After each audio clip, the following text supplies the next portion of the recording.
It is Thursday and time to ask Ellen. So if you were out in Grand Haven yesterday, you probably saw some of that lightning. And tonight, Roger is wondering about the thunder that goes with all of it. He asks, what determines how long the thunder lasts during a storm?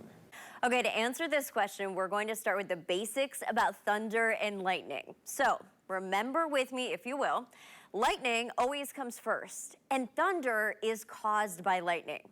Lightning is 5 times hotter than the surface of the sun, so when a bolt of lightning strikes through the air, it causes that air to heat up and then rapidly expand, and after it cools down, it rapidly contracts. So thunder is the sound of the air rapidly expanding and then rapidly contracting. That's why we usually have the rumbles. Light always travels faster than sound. In fact, it travels much, much faster. And again, a lightning bolt will always occur before thunder. You can never get it the other way around because thunder is made by that heating process.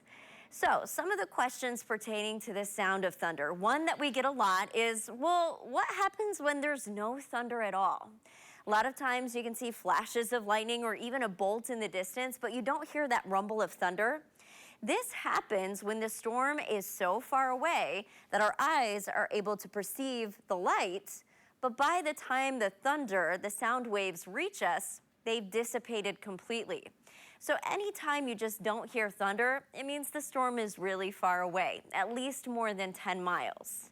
Now, another question that we sometimes get, oftentimes in the spring and the fall, is what happens when the thunder is extra rumbly?